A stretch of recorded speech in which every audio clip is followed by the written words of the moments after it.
Walhamdulillahi Rabbil Alamin. Taqabbalallah. Minna wa minkum taqabbal ya karim. Terima kasih Tuan Haji Mokhtar bin Saleh, Imam Besar Negeri, atas pimpinan bacaan doa sebentar tadi. Hadirin sekalian, meneruskan acara pada pagi ini, majlis dengan sukacitanya menjemput Yang Amat Berhormat Dr. Ahmad Samsuri bin Mokhtar, Menteri Besar Terengganu, untuk menyampaikan ucapan. Dengan segala hormatnya, dipersilakan.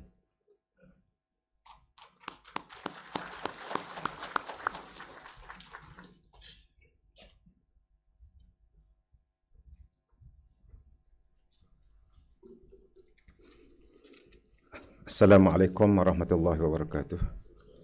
Alhamdulillahirabbil alamin wa bihi nasta'in wal 'aqibatu lil muttaqin wa la 'udwana illa 'alal zalimin. Terima kasih kepada saudara pengerusi yang dihormati dan dikasihi semua ahli-ahli yang berhormat. Yang berbahagia Tan Sri Datuk Azman Mokhtar, penceramah kita, pembicara kita pada hari ini. Dan saya ingin juga memperkenalkan yang turut bersama dengan Tan Sri datang ke Terengganu dalam untuk sama-sama memberi idea-idea dan pandangan. Yang pertama, Datuk Johan Idris. Mana Datuk Johan? Duduk mana ni? Datuk Johan Idris, Managing Partner KPMG, Immediate Past President of Malaysian Institute of Accountants, dan juga Datuk Muhammad Zain Ash'ari. Mana Datuk? Chairman Datuk Muhammad Zainal adalah Chairman DRB HICOM yang turut bersama kita pada hari ini. Baru minggu lepas kita bersama dalam Bicara Darul Iman, dan saya sebut pada minggu lepas bahawa kita akan bertemu lagi pada kali ini. With the same objective, iaitu untuk memberi pendedahan, kefahaman dan ilmu-ilmu yang berguna dalam apa jua bidang kerja masing-masing. Kita mesti kena buka minda kita untuk melihat dari pelbagai sudut, supaya akhirnya apa jua kerja yang kita buat pun di sana kita akan bertemu dengan keadaan-keadaan di mana ilmu-ilmu yang pelbagai ilmu ini akan memberi keuntungan kepada kita dan memudahkan kerja kita. Saya tak ingin bercakap panjang semua. Saya mengambil kesempatan pada pagi ini ucapkan terima kasih kepada Tan Sri kerana sudi datang bertandang ke negeri Terengganu. Dah kena nasi dagang dah pagi tadi. Dan saya mengambil kesempatan ini juga nak membaca biografi Tan Sri, sebagai honor bagi saya untuk membaca biografi seorang yang hebat untuk memberi ilmu yang pada kita pada hari ini. Tan Sri Azman Mokhtar was the Managing Director of Khazanah Nasional Berhad atau Khazanah. Semua orang tahu Khazanah. Malaysia Strategic Investment Fund from June 2004 to July 2018.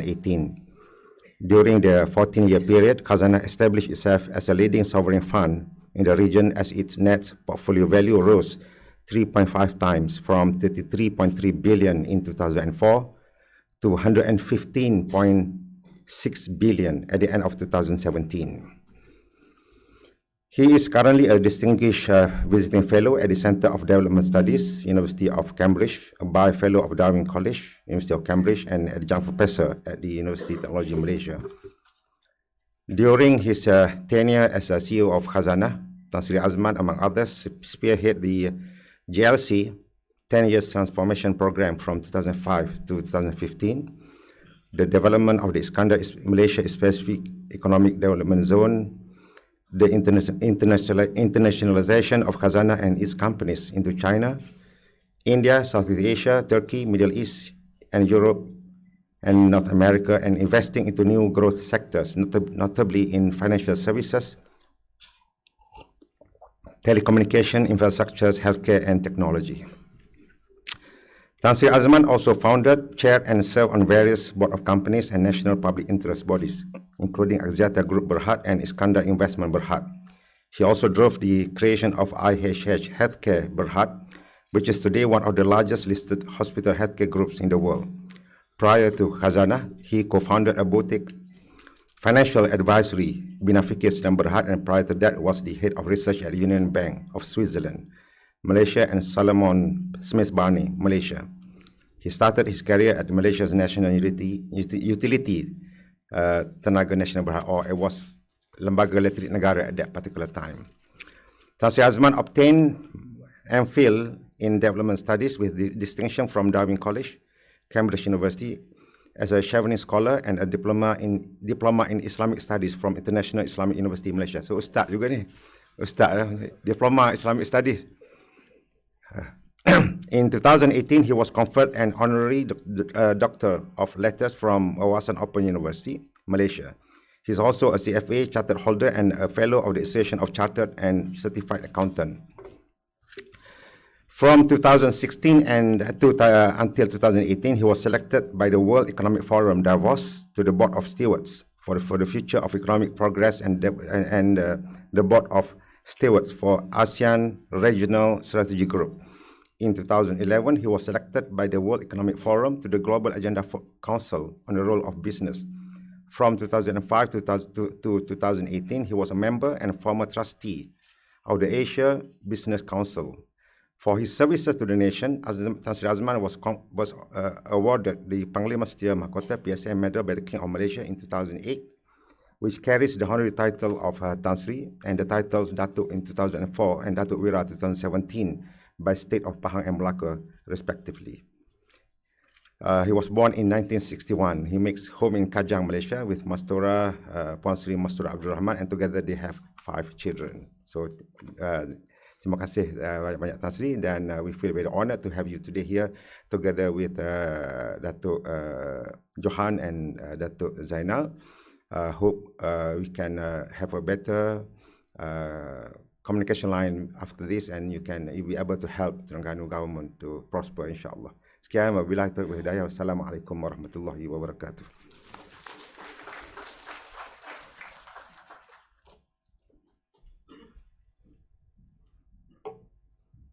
Terima kasih Yang Amat Berhormat Dr. Ahmad Samsuri bin Mokhtar, Menteri Besar Terengganu, atas ucapan yang telah disampaikan. Hadirin sekalian, seterusnya pihak majlis menjemput Yang Berbahagia Tan Sri Dato' Azman bin Mokhtar untuk sesi perkongsian ilmu bertajuk Global Megatrends and its Economic and Development Impacts, Implications for State GLCs, a sharing of experiences from a practitioner's perspective. Majlis dengan segala hormat dan sukacitanya mempersilakan Yang Berbahagia Tan Sri.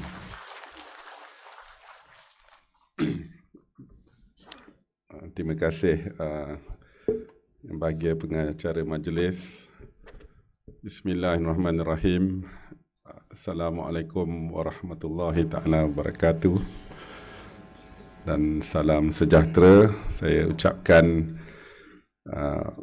untuk hadirat sekalian, kepada Yang Amat Berhormat Menteri Besar kita Dr. Ahmad Samsuri, ahli-ahli yang berhormat, datuk-datuk, datin-datin, tuan-tuan dan puan-puan, rakan-rakan saya dari Kuala Lumpur, Datuk Johan dan Datuk Zainal. Pertama kali Yang Berhormat, kita pun walaupun dah berdagang pagi tadi, makan nasi dagang import di hotel. Terima kasih, alhamdulillah. Saya pun cukup berterima kasih lah Yang Amat Berhormat sendiri memperkenalkan saya lah. Jadi ini tak pernah jadi lagi lah selama banyak kali bertahun-tahun berucap gini. Jadi saya dengan rasa cukup terima kasih. Yang Berhormat very humble, dan saya rasa insyaAllah maju berkat dan sejahtera. Mudah-mudahan negeri Terengganu Darul Iman seterusnya. Jadi kita mulakan dengan sambutkan doa tu, insyaAllah. Yang kedua, kalau boleh diizinkan, saya terharu juga berdiri di sini kerana mungkin dekat 65 tahun dahulu ya maklumat. Saya IC 04 lahir di Melaka. Arwah bapa saya Haji Mokhtar bin Daud yang tahun ini 30 tahun lah pemergian dia ke rahmatullah. Pada tahun lebih kurang 49-50 gitu, sebagai anak sulung antara 8 orang adik-beradik, dengan arwah nenek saya pun masa tu janda dan sebagainya. Jadi keadaan faham tahun 40-an 50-an, miskin. Jadi dari Melaka dia terpaksa berlayar berdagang melalui Singapura, turun di Kuala Terengganu, bersekolah di Sultan Sulaiman. Jadi ada link lah, ada link. Jadi bila anak Melaka di Terengganu, bila tiba masanya, ada peluang saya, alhamdulillah lah saya dapat belajar di Maktab Melayu Kuala Kangsar. Tapi bila arwah bapak saya, dia tak boleh ambil kota Terengganu, jadi dia tak masuk MCKK lah, balik ke Melaka High School. Kemudian jadi guru dan sebagainya lah. Jadi bila saya anaknya, years later dapat berdiri di sini, saya pun nak memperingatilah arwah berkat orang-orang tua kita. Mudah-mudahan saya dapat berkongsi seperti mana yang Mak Muhammad sarankan, kefahaman ilmu yang berguna lah mudah-mudahan. Jadi ustaz-ustaz bertauliah di sini kan, tak silap saya surah Taha, doa mudah-mudahan kita diberikan ilmu yang lebih, yang berguna. Jadi yang kedua, saya nak berterima kasih kepada Kerajaan Negeri Terengganu. Tahun ini adalah tahun macam sabbatical lah untuk saya. Kita dah masuk gelanggang korporat ni dah lama, 30 tahun dan 40 tahun dan sebagainya. Jadi bila ada peluang ni sekarang, saya ambil orang kata sabbatical lah, cuti sekejap, pergi ke gedung ilmu, bukan saja di luar negeri, di Cambridge, bahkan di sini di Universiti Teknologi Malaysia. Dan juga dalam 5-6 minggu ni balik raya ni pun saya pun pergilah keliling.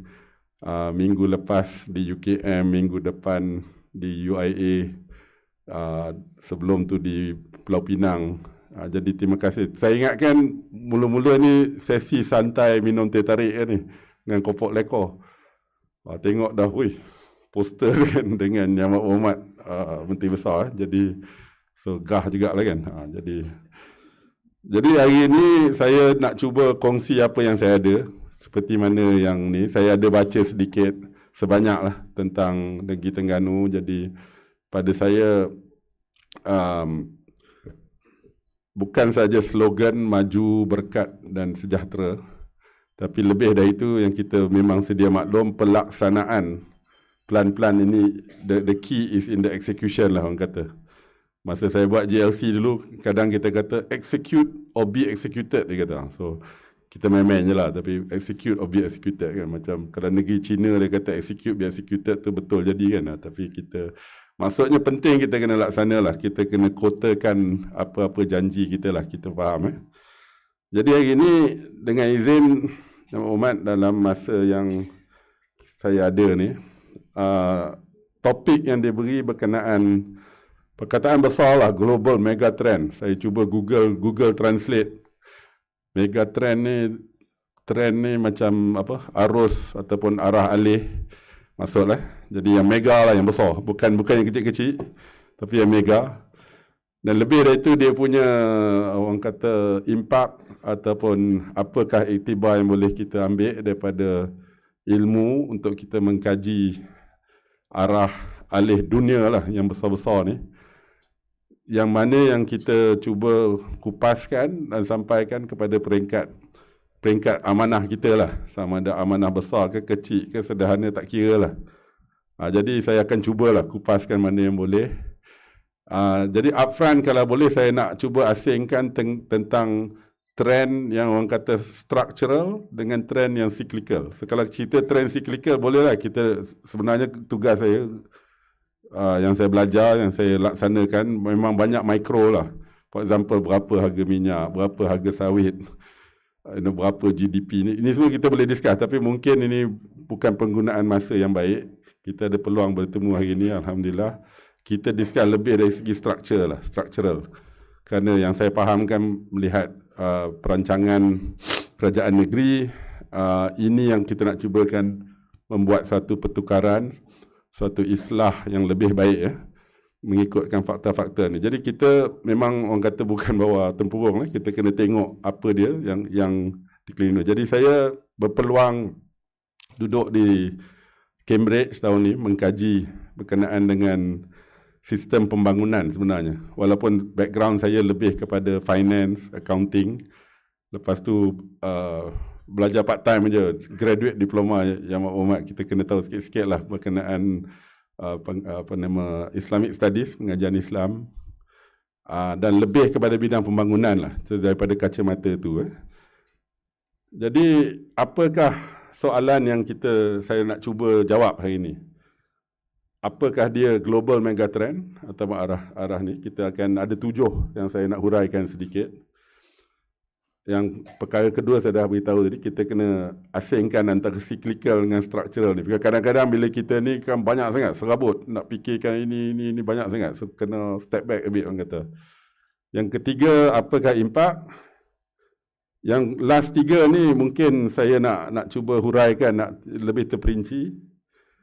Yang mana nak kena cari keseimbangan antara public sector dengan private sector. Pada saya, dua-dua adalah pemangkin kemajuan. Kita boleh guna state punya vehicles, termasuk state GLC yang mana kepimpinannya ada di sini, ataupun pentadbiran kerajaan negeri, ataupun kerajaan pusat. Dan bagaimana kerajaan pusat dan kerajaan negeri berkayuh sekali. Yang keduanya dari segi swasta, daripada entrepreneur, daripada bisnes dan sebagainya.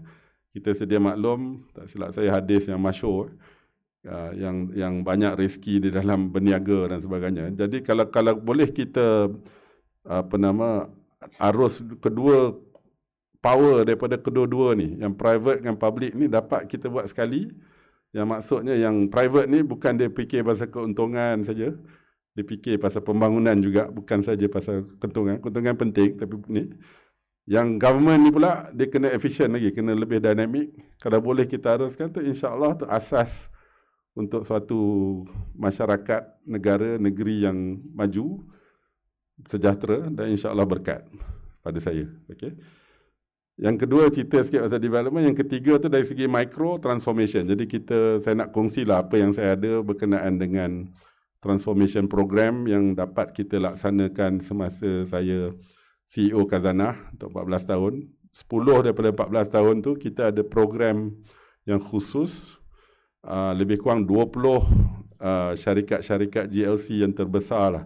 Bukan saja syarikat anak syarikat Khazanah, tetapi juga anak syarikat PNB, EPF dan sebagainya. Jadi alhamdulillah dapat kita restructure. Dalam 20 tu, dalam 18 alhamdulillah lah dapat kita berjaya berstructure. Yang 2 kurang berjaya, tidak berjaya tu, satu tu Proton dapat kita jual kepada Tan Sri Syed Mokhtar, DRB Highcom. Datuk Zainal dulu sebenarnya saya punya Chief Operating Officer masa di Khazanah. Sekarang dia dengan Tan Sri Syed Mokhtar. Bagus. Itu maksudnya dia pergi kepada yang private tadi kan. So dua-dua pun engine dia lain-lain, tapi satu hala insya-Allah. Yang kedua memang yang maklumat MB kita memang ada kepakaran Malaysia Airlines.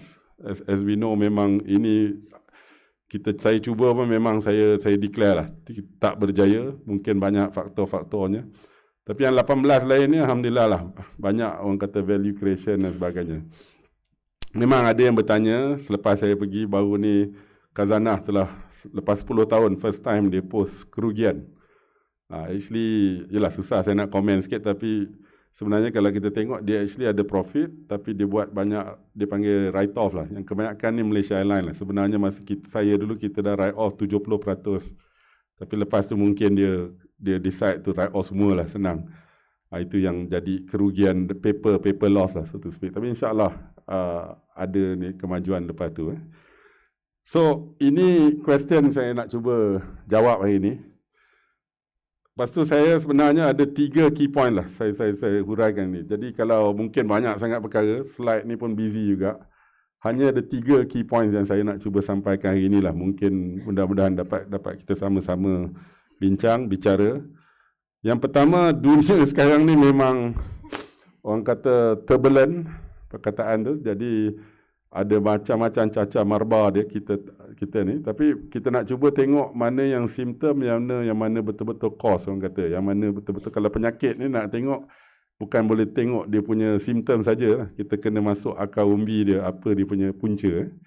Jadi tu yang pertama. Yang kedua, lanjutan daripada key point nombor 1 ni tadi. Pada saya yang penting macam mana kita boleh cari balance. Jadi balance ni suatu keseimbangan, satu mizan yang mana bukan saja dari segi public private, macam di negeri ni for example, antara mungkin federal dengan state, antara luar bandar dan bandar, antara mungkin masyarakat masyarakat majmuk dan sebagainya. Jadi balance ni very important actually. Siapa-siapa yang pernah, memang ramai yang pemegang amanah dalam sini, your job half the time I think is trying to balance many things. Balance yang benda yang baik. So orang kata balance ambil yang baik dengan tak baik, itu bukan balance sama dia. Itu tak betul kan. Jadi balance, faham.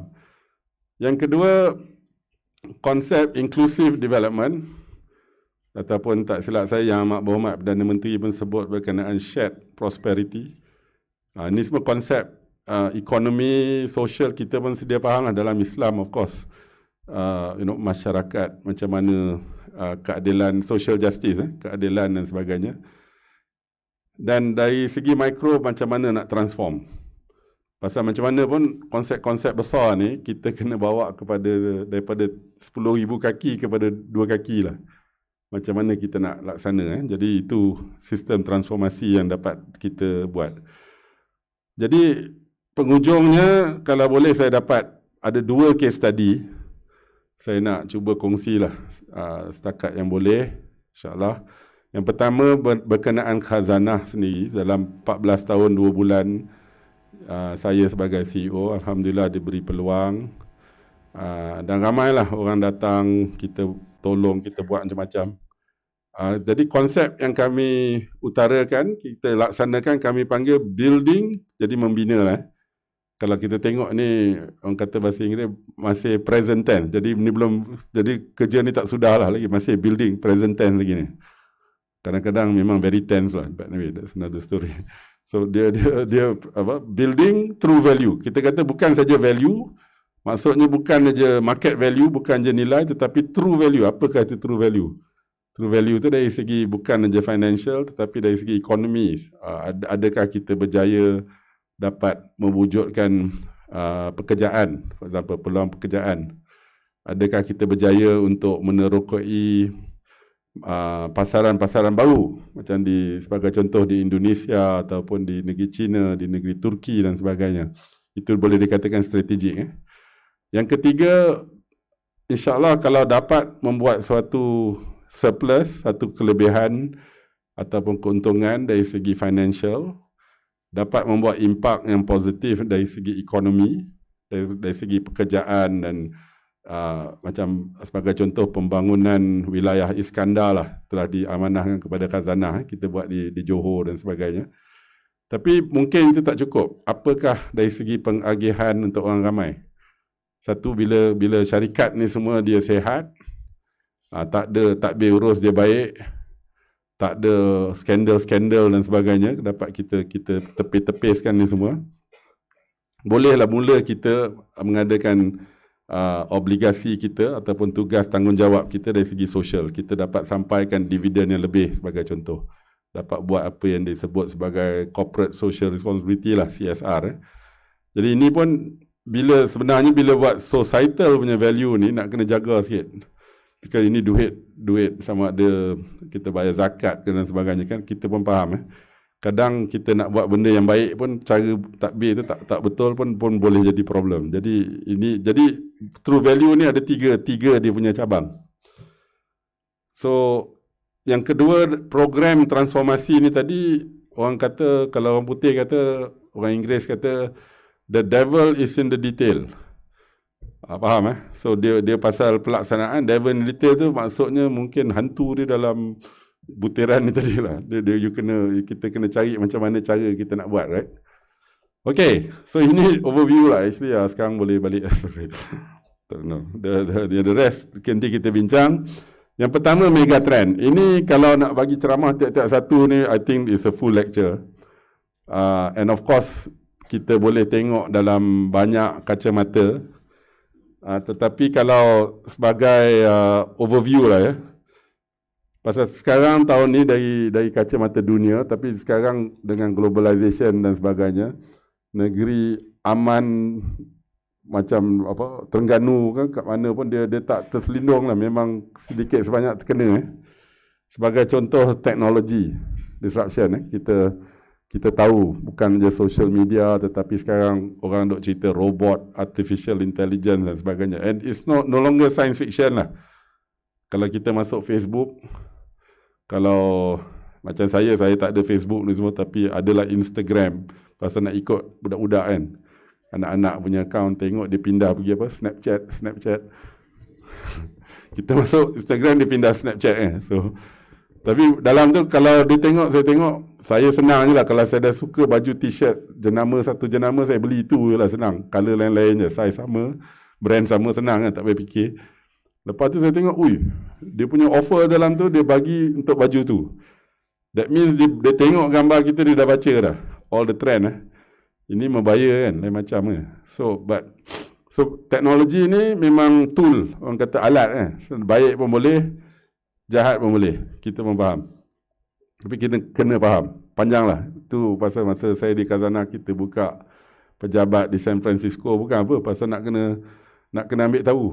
Of course kita melabur sekali, tapi nak ambil tahu. So both nak dapatkan pulangan, pun nak dapatkan ilmu, nak dapatkan networks actually.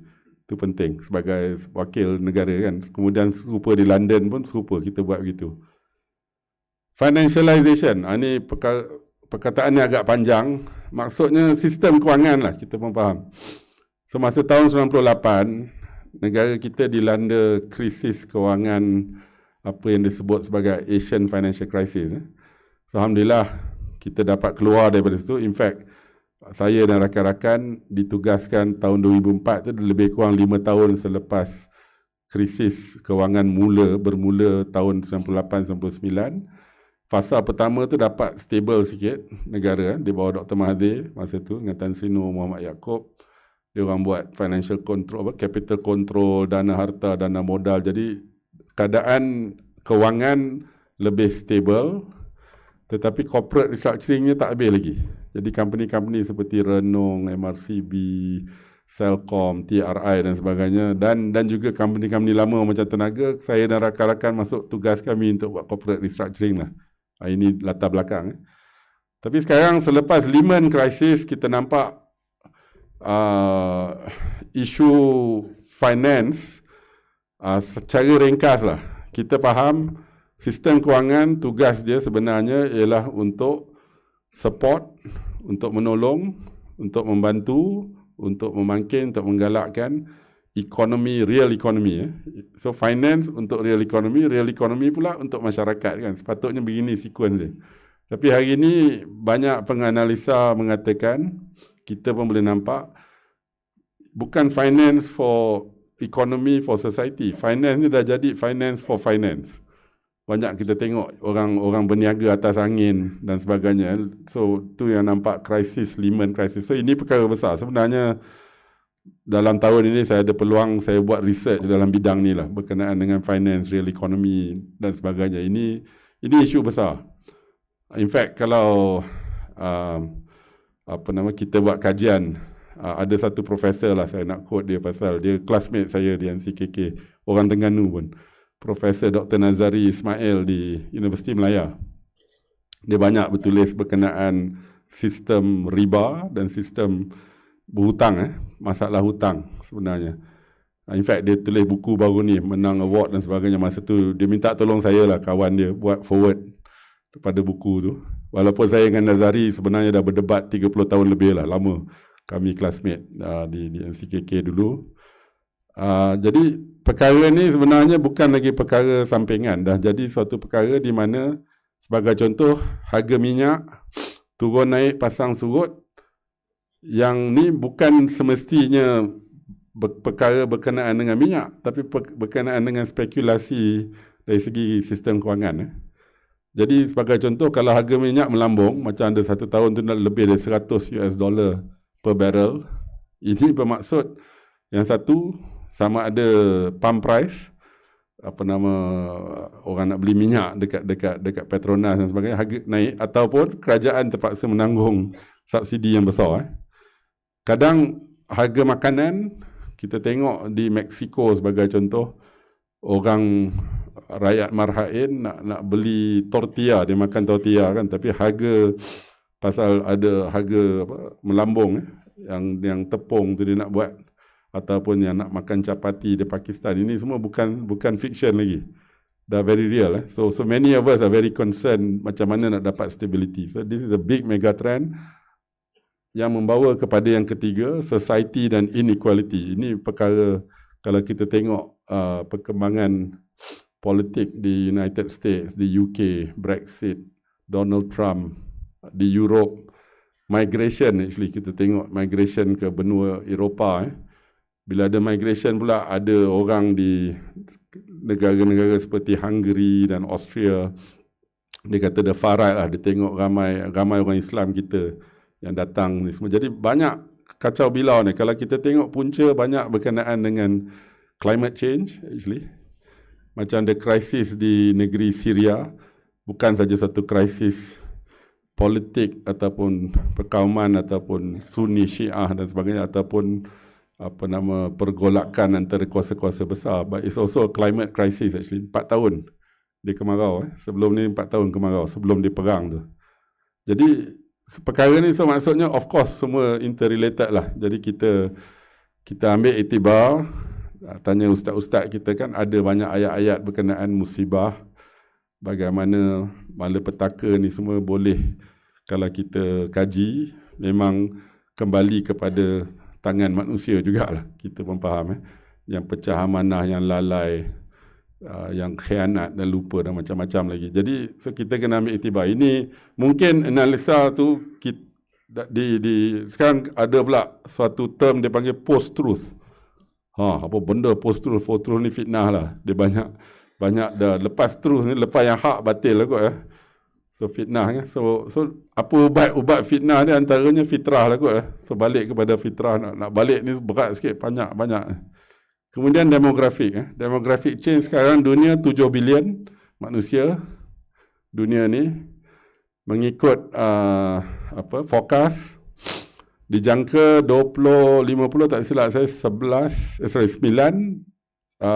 2100 11 bilion. Benua Afrika especially, ni Asia, Europe decline dan sebagainya. Jadi kita kena ambil kira ni semualah. China for example by 2030 dia dah max out dah. India by 2050. Malaysia pun by the time 2040 2050 kita dah mula macam ni lah. Of course kita walang-walang kita tak tahu, tapi kita kena ambil ni lah, kita kena fokus. Okay, so again sorry tak nak panjang lebar sangat, but this 7 perkara ni sebagai global megatrend tadilah, yang mana yang saya diminta beritahu. Pada saya hari ini saya nak cuba terperinci sedikit dalam 2-3 megatrend ni, tapi kita ambil pengajaran yang mana memang berkait lah. Semua megatrend ni berkait, daripada climate, environment. Mungkin musim tengkujuh sini pun dah kurang. I think Terengganu okey lagi, insyaAllah. Banyak tempat dah lain, dah teruk, dah tukar sangat kan. Di Chennai, di India sebagai contoh sekarang kemarau, air tak ada dan sebagainya. Kita masih lagi banyak, kita bersyukur kan, kita bersyukur. Jadi antara satu ialah berkenaan inequality, ketidakseimbangan dari segi ekonomi. Jadi itu yang rakyat merana kadang. Kita tengok yang ni kaya tapi mungkin kerajaan, the state kaya tapi rakyat merana pun tak kena. Ataupun mungkin ada rakyat yang kaya tapi tak ramai, sedikit sangat. Pasal kaya ni pula macam-macam kaya lah. Bukan je kaya gaji ataupun kaya harta. Mungkin yang ni dia miskin peluang nak dapatkan pelajaran sebagai contoh. Access lah. The word about access, and there's all forms of inequality. Tapi antara yang kita nampak ialah mungkin 15 tahun dahulu ekonomi ni dia tak fikir sangat berkenaan inequality ni. Dia fikir pasal growth. GDP je. Okay? Ataupun market capitalization. Tapi sekarang dah lebih ni, tapi ni daripada orang kata ahli-ahli pakar ataupun intellectual sahaja. Dia belum translate banyak sangat kepada ni. Setengah ni Nobel laureate, John Tyrrell, Robert Shiller. 15 tahun dulu dia orang tak cerita pasal economics for the common good sebagai contoh. Ataupun finance and the good society. Jadi tajuk-tajuk begini ni dulu tak keluar sangat. Tapi sekarang dalam kebelakangan ni 5-10 tahun dah mula keluar lepas Lehman Crisis. So pada saya ini adalah perkembangan yang positif tapi masih tak cukup. Saya kata pendulum has moved, but is it enough? Question mark. Dr. Hajun Cheng memang boleh kata masyhur, saya banyak bekerja dengan dia di Cambridge. Dia supervisor saya dulu masa saya buat master. Hajun memang inilah, dia development economy dari Korea. Korea pun sebagai satu model yang banyak saya rasa kita boleh kaji lah. Bukan semua tapi banyak kita boleh kaji. Umar Chapra adalah antara ahli ekonomi Islam yang banyak tulis berkenaan masyarakat. Jadi The Future of Economics, buku ni tahun 2001 sebenarnya. Dia dah predict dah banyak yang benda ni memang tak boleh sustain capitalism in this form. Paul Collier di Oxford, even the Financial Times pun dah question. Walhal Financial Times ni suatu akhbar yang dia kerja dia cheerleader finance industry lah. Dia pun dah tanya beyond the bottom line. So nampak Jadi suatu pembaruan kadang dia boleh meletup melalui jalan raya lah katakan on the streets. Tapi banyak pembaruan sebenarnya bermula dengan minda, dengan bidang ideas lah, in the realm of ideas orang kata. Jadi saya nak cuba huraikan yang ini dunia dah mula lah, bukan di barat, bahkan di timur. Kita kena ambil kira, ni bagus, ini satu perkembangan, tapi masih nak kena macam mana dia nak laksana tu, dia masih ada gap yang besar. Mungkin setengah ingat yang boleh menjadi, yang dapat kita buat suatu revolusi, nak tukarkan ni melalui teknologi. Tapi bila kita tengok Facebook, apa macam-macam, pandailah Alibaba dan sebagainya. Ini adalah suatu karya daripada satu profesor dari Harvard lah. Buku ni kalau kita baca rasa gerun. Dia kata surveillance capitalism. Sekarang tengah kecoh pasal Huawei dan sebagainya. Sebenarnya tak payah cerita Huawei 5G lah. We are being surveilled all the time. Kalau siapa yang ada Amazon apa benda tu, Alexa tu kan, dia dengar semua apa you cakap kat rumah, semua dia dengar. And then dia nak cuba jual lah, nak cuba jual barang dan sebagainya. Tapi macam-macam boleh jadi banyaklah kita tengok yang kes Facebook, fake news, Cambridge Analytica dan sebagainya. Jadi ini zaman fitnah. Jadi so teknologi sebagai alat mungkin boleh tolong kita, tapi juga pun banyak masalah sebenarnya. Okay.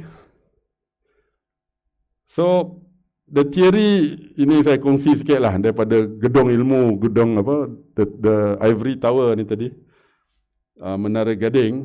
Economic development of course kita faham lah, human development, development as freedom.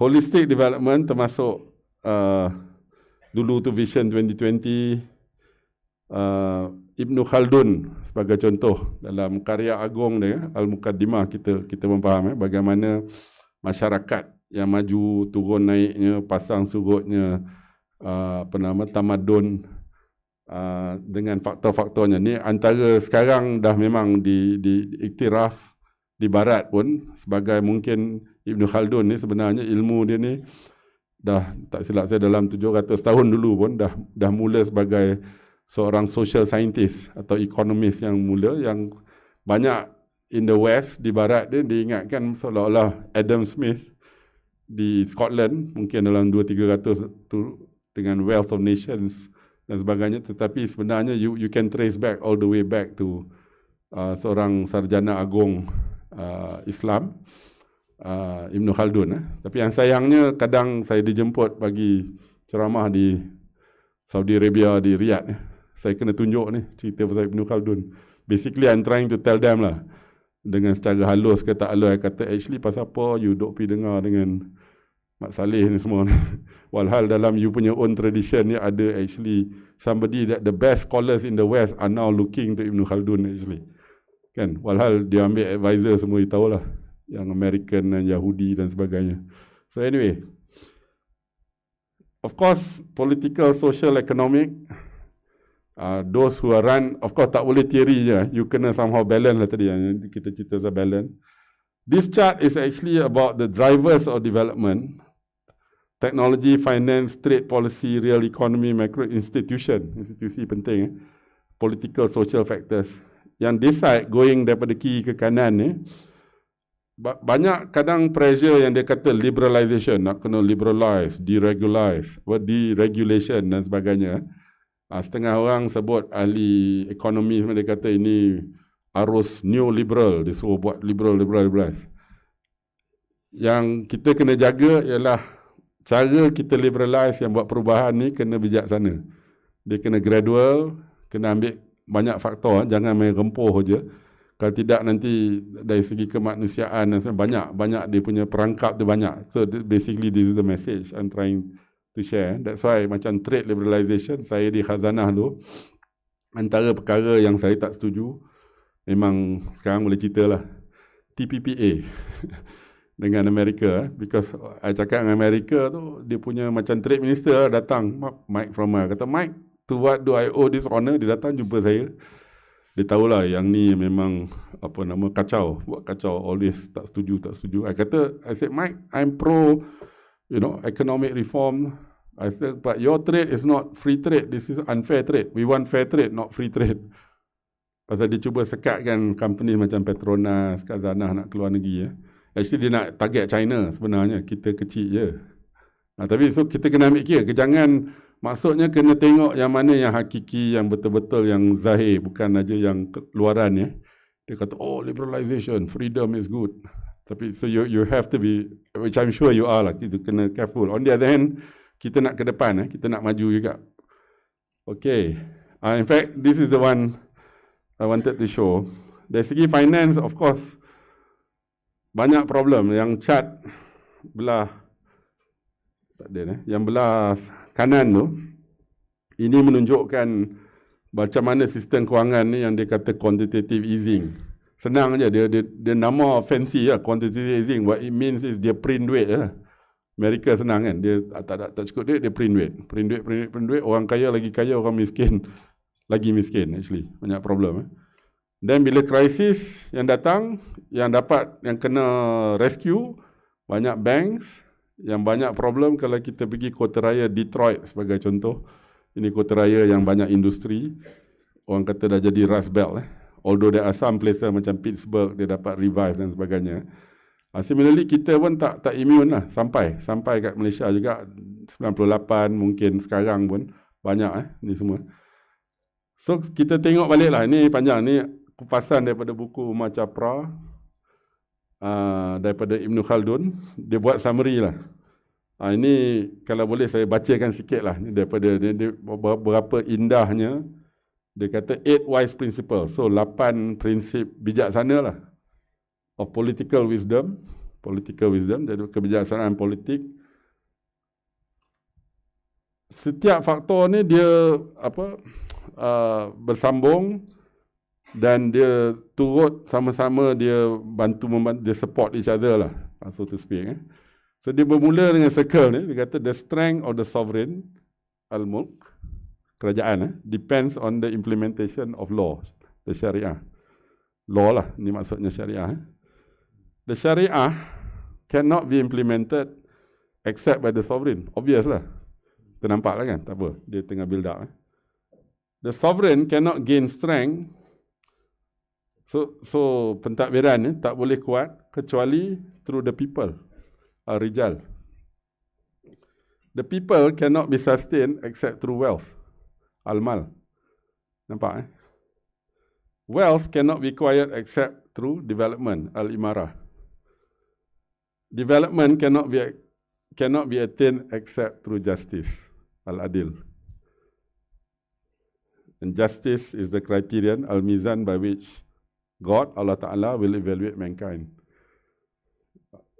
So the sovereign is therefore charged with the responsibility of actualizing justice. So ini memang pada saya power lah, cukup power. Bila saya baca ni sebenarnya pertama kali tahun 2001 lepas saya buat masters di Cambridge.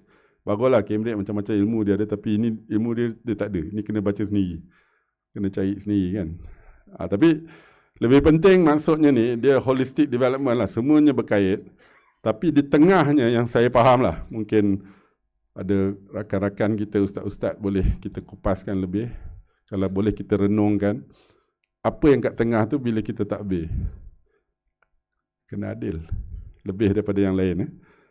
Saya masa di Khazanah tu berpeluang tiap-tiap bulan puasa sedikit sebanyak lah. Yang maklumat kita buat usrah sikit. Bulan puasa lah at least. So ayat yang selalu kita balik tiap-tiap tahun. Kita punya Syed Nakib Al-Atas pun banyak tulis berkenaan surah An-Nisa ayat 58. Jadi ustaz-ustaz lebih tahu. Ini ayat berkenaan amanah, bagaimana amanah tu kena dibagi kepada yang ahli, dan bila amanah tu beri kepada yang ahli, dia kena lakukan dengan adil. Lebih kurang lah. Ayat 59 tu ayat takbir kan, berkenaan ulil amri dan sebagainya, Allah dan Rasul. Jadi, so pada saya, ayat ni, or rather, analisa Ibn Khaldun ni, buat ekonomik, kalau kita kembali kepada root cause, is actually injustice. Itu yang macam-macam jadi problem. Sama ada climate atau inequality, or you have the power of technology but you're not using it in a just way. Truth, you're handling truth, jadi post-truth pula. Allah Akbar. Dan sebagainya, right? So ini punca ni. So you have to go back to this. But actually the second tafsir is the big variable factor apart from justice is of course people. Jadi emphasis pertikaian berkenaan pembangunan insan sebagainya, sebenarnya betul tu. In fact, Syed Nakib Al-Atas dalam karya dia ni, kecil je buku tapi memang kena baca 5 kali pun masih tak faham lah fully. Satu dia kupaskan ayat ni, An-Nisa 58, berkenaan amanah. Yang kedua, saya pun tak ingat ayat berapa, tapi surah Al-Mu'minun berkenaan the nature of man.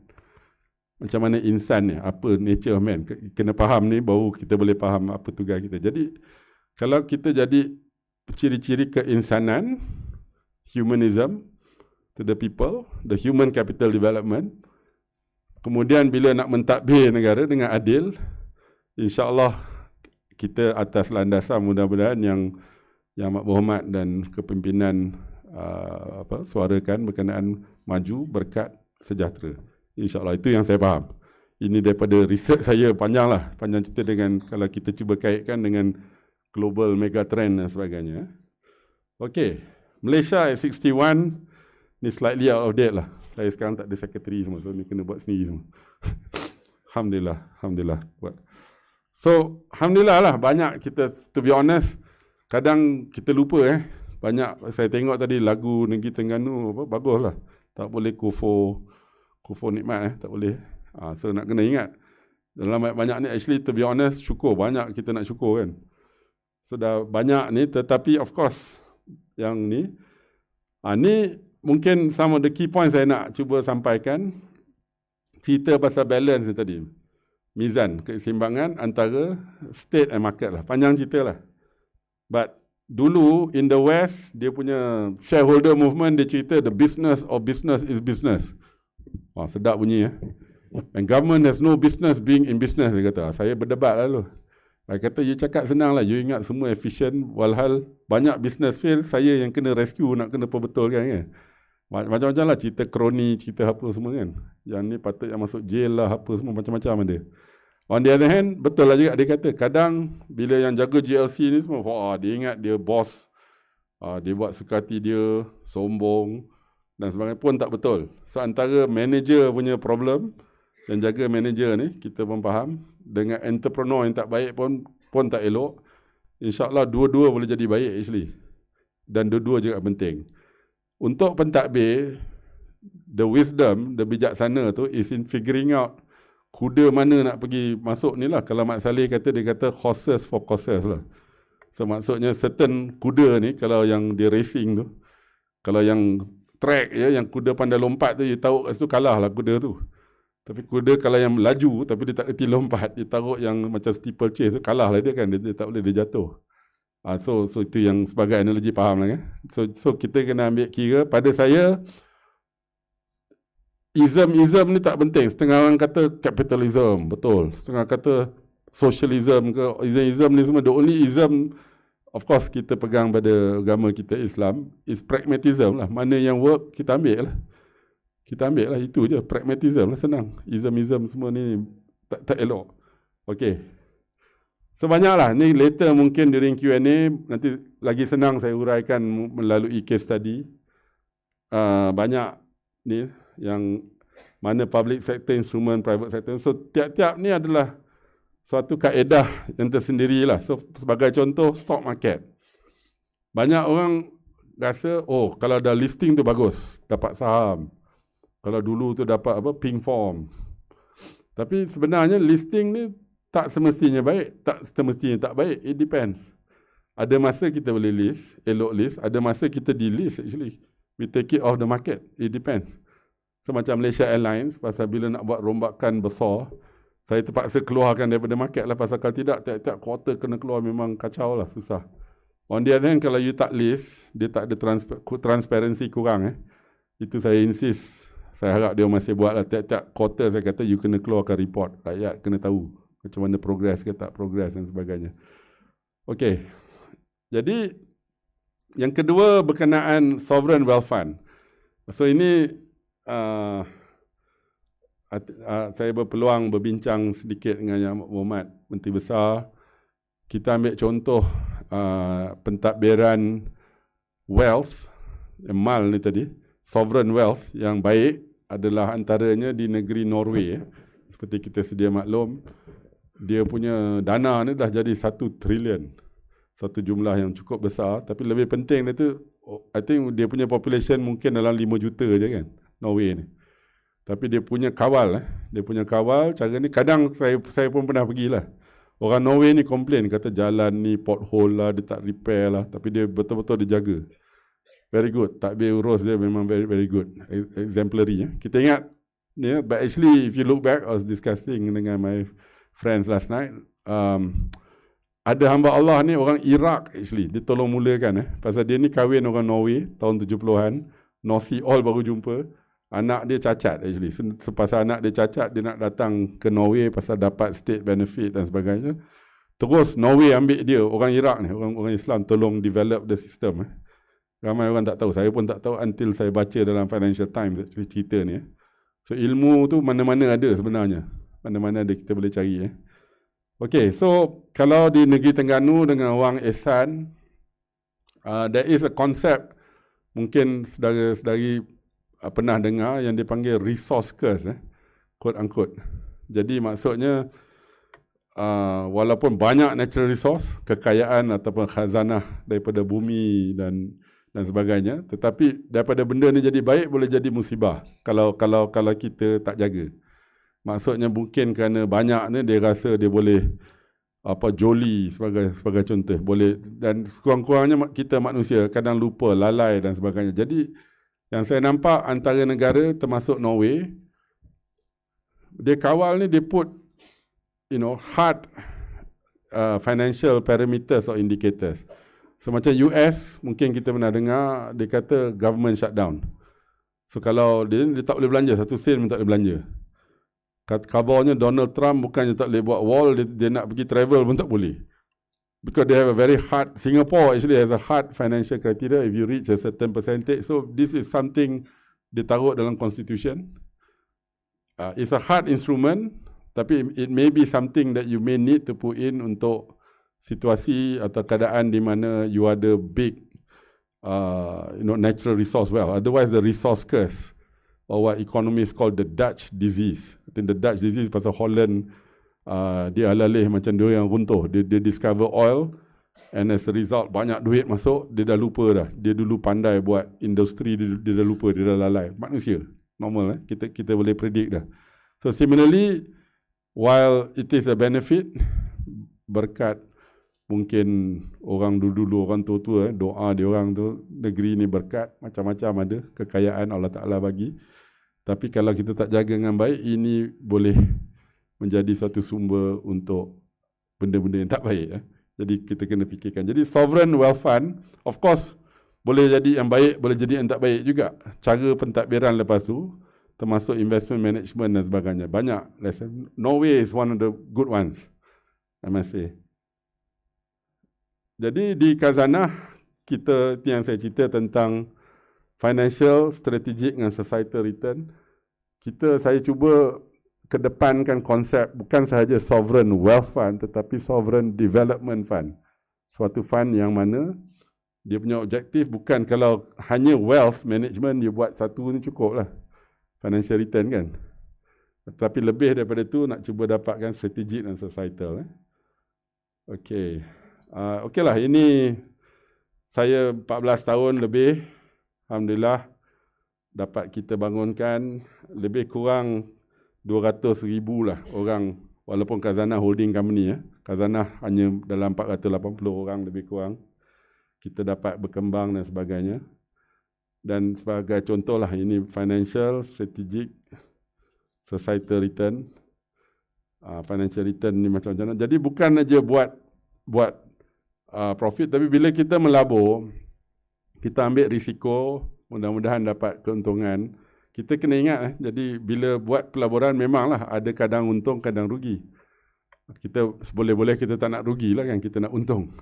So dalam investment ni ada a saying, kata kalau you melabur and you are right 55% of the time, so dalam 55% betul, itu kira by definition above average lah.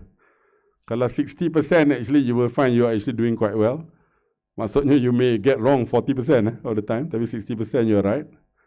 Kalau 70% actually very good performance, 80% superstar, above 90% dia kata kena masuk jail. Dia kan show menipunya, tak boleh. Macam Bernie Madoff tu 95%. Patut masuk jail. So tu kita kena ambil ingat. Jadi banyak manager, kadang pressure banyak kan. Pressure banyak ni boleh ada 2-3 ni lah. Outcome dia. Satu, dia terlampau ambil risk gila-gila. Reckless orang kata. Another one is dia takut pun problem juga. Semua tak boleh buat. Pun tak boleh juga. Kadang many of you ada board. So nak kena cari again balance. Mana seimbang dia.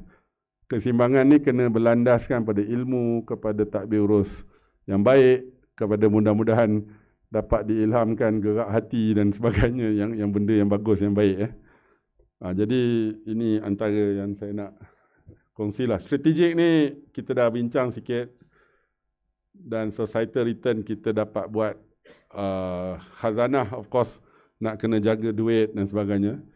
Kita buat hasanah sebenarnya. Hasanah ni yang the foundation. Kita buat bagi endowment, dan dari itu macam-macam dia dapat buat. Okey, yang kedua ialah case study berkenaan GLC Transformation Program. Seperti saya sebut tadi, konteks dia tahun 2004, lebih kurang 5 tahun selepas krisis kewangan Asia. Jadi orang kata dia punya bahang krisis ni masih ada lagi. Jadi company-company yang boleh disebutkan sebagai strategik untuk negara ni masih lagi tempang-tempang lagi masa itulah. Sama ada Renung, Masbi, ataupun company macam Tenaga, Telekom, company besar-besar dulunya kerajaan, kemudian dikoperatasikan, diswastakan, pun orang kata taklah krisis, tetapi memang dia agak lembab lah, dia punya prestasi agak lembab masa tu. Jadi saya ditugaskan, kita buat struktur, ini penting, some of the detail in the devil in the detail tadi. Yang pertama, kita buat suatu struktur, kita cuba fikirkan EPF, Khazanah, LTAT, Tabung Haji, PNB. Ini bukan semua. So, sebagai contoh, Petronas tak ada. Kalau kita tengok. Walau Petronas besar. Tapi saya consider Petronas ni macam big brother lah. In fact, Tan Sri Hassan, saya selalu datang. I said chief. Saya panggil dia chief lah. Dia senior kan. Lepas tu, office Khazanah dekat KLCC, saya panggil landlord. Kadang Tan Sri Hassan marah. Apa landlord? Dia marah. Tahu, Tan Sri Hassan very strict kan.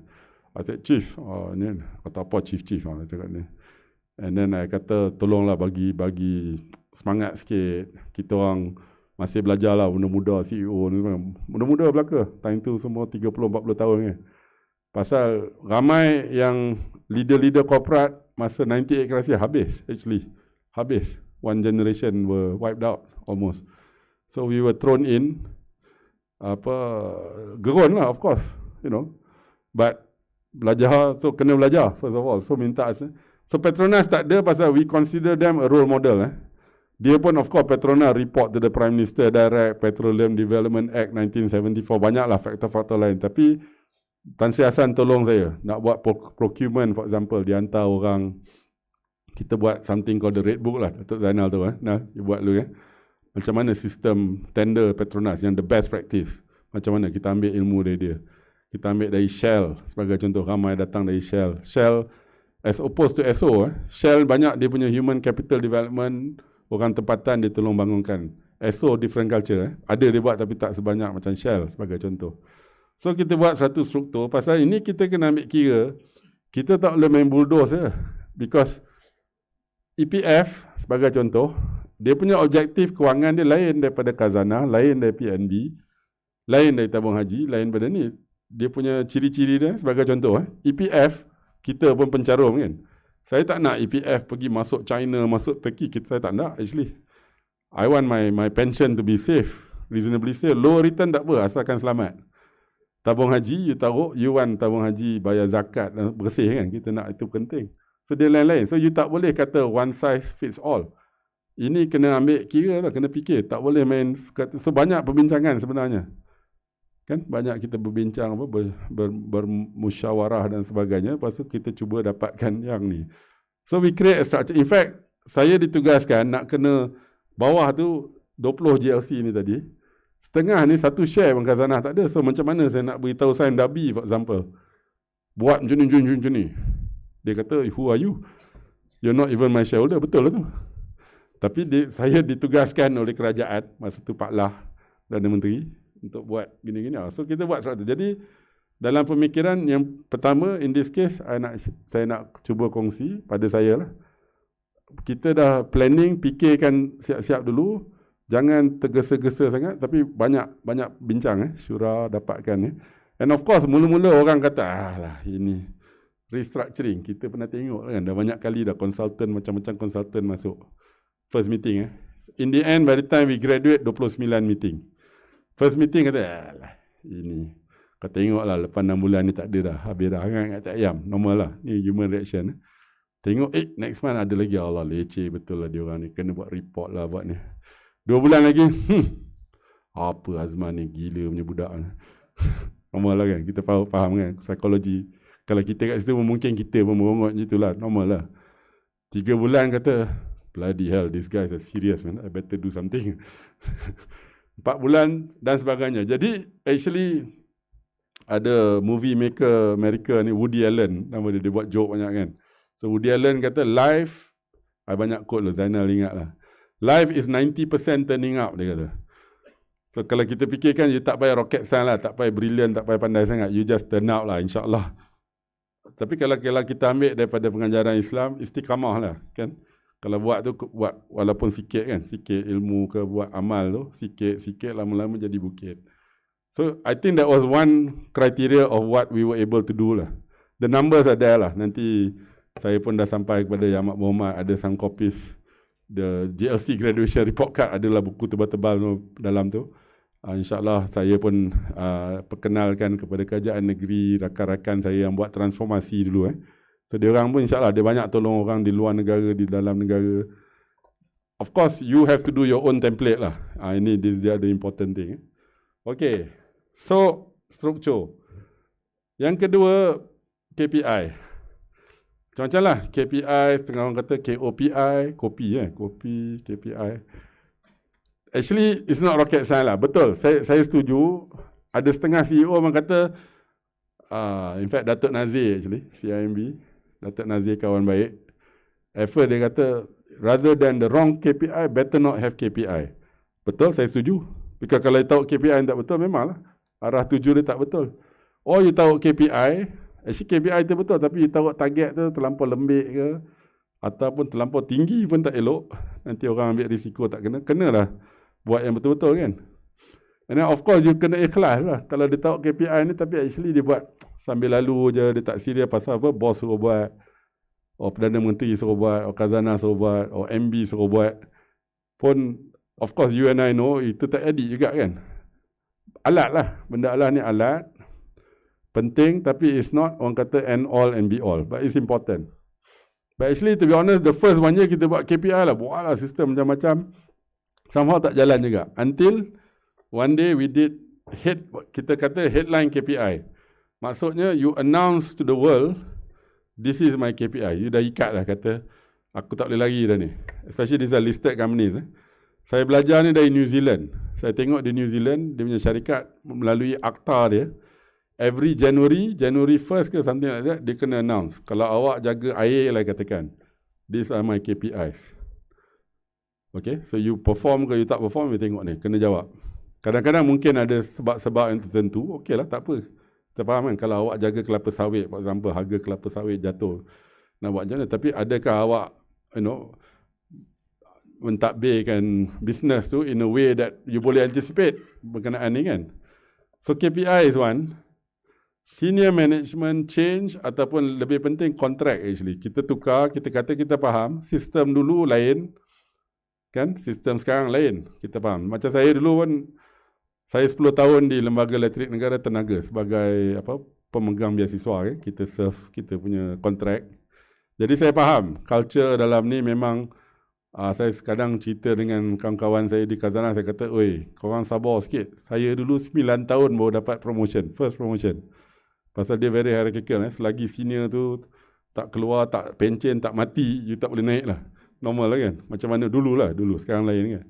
So kita faham, so you nak tukar ni pun perubahan, kita ambil iktibar daripada zaman Nabi pun apa semua kan, cara dengan bijaksana, dengan gradual, dengan tadi pun dapat perbincangan yang menarik lah, kalau boleh dengan Yang Amat Berhormat Menteri Besar. Kalau kita tengok macam mana Nelson Mandela buat, Abraham Lincoln buat, dan lebih lagi of course baginda Rasulullah sendiri apabila masuk kota Mekah, kita nampak bagaimana dia buat perubahan dengan cara yang bijaksana, yang baik tetapi tegas. Of course yang buat integriti tak betul, tiada maaf bagimu.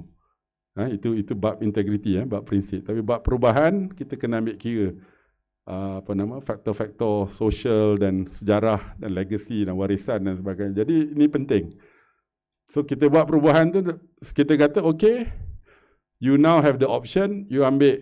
Kalau you tak, but you have to be on contract 3 tahun. Performance contract. Gaji naik, tapi you kena perform lah. Sorry dia macam ni. Tapi kalau you tak nak, kita tak boleh paksa. Kalau dari segi undang-undang, dia kata, I don't want this position, tak apalah, terpaksa sampai dia pension, you kena carry.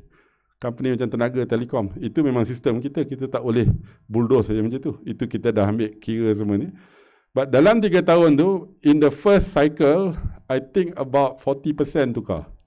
But some adapted, some became very good actually. Kita tak boleh kata, yang baru macam Ansar lah, muhajirin yang baru datang hijrah masuk ni, kita tak boleh kata yang ni lagi bagus daripada ni. You kena bagi chance orang lama juga kan, a fair chance.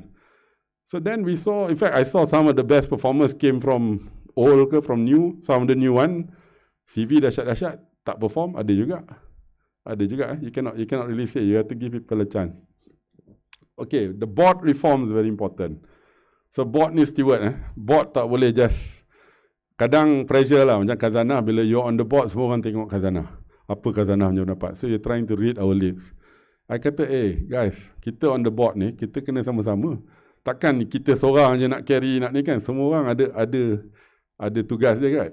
So tak boleh ni kan. So banyak okay lah. So the board actually very, very key. Sekarang banyak kita tengok skandal-skandal semua dah jadi masuk mahkamah dan sebagainya, kita nampak bagaimana penting ni semua peringatan untuk saya, untuk kita semua. Kalau board tak langsungkan amanah dia, that means dia tak bersuara. That means dia pun tanggungjawab lah. Nak buat macam mana? Of course, board antara separation antara board dengan management, itu pun kena jaga balance tu. Kadang board terlampau, orang kata dominan pun tak elok. Kalau board tidur pun tak elok. Right? So di Khazanah tu kita ada kata no bulldoze policy. Kita tak suka bulldoze. Tapi kalau ada bull, ada dose, kita kena masuk. Faham eh? So, okay. So, khazanah sendirilah kalau betul nak bagi jadi pemangkin daripada dulu tu mau custodial, mau passive, kita kena revamp lah. Macam-macam nak kena perkuat kan. So, KPI, Public Accountability, External Engagement. Jadi, kami buat macam-macam report, macam-macam accountability public. Bila dah cakap kat public, kalau kita fikirkan, ini syarikat JLC. Jadi ini semua milik rakyat ultimately kan. Kita ni manager saja. So nak kena accountable. So kita buat transparency, accountability. Jadi kadang sakit lah. Because bila you manage, memanglah ada setengah tahun dia surut, banyak tahun dia naik kan. Alhamdulillah lah. Yang tadi tu net 83 bilion. Actually plus 100 minus 20. Separuh tu MAS.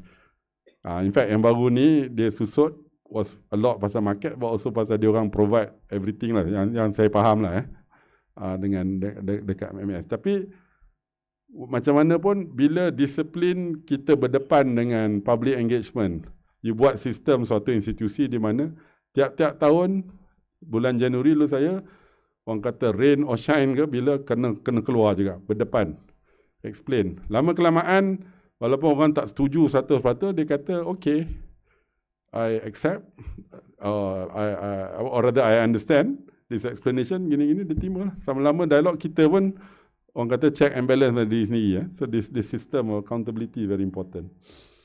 Kemudian saya belajar perbezaan antara program management, bukan aja project management. Project management, you deliver one project.